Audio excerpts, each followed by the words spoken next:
Per paskutinės kelias dienas praktiškai šioje vietoje buvo priparkuotas, kaip ir šitas prabangus Mercedesas, Rolls-Royce'as, Ferrari iš Baltarusijos.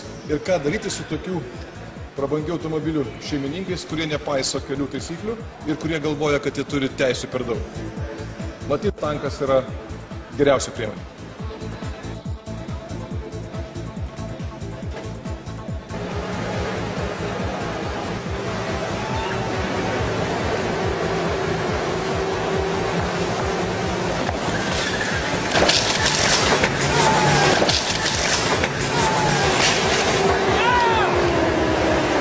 Jeigu automobilis parkuos blogai, bus va taip.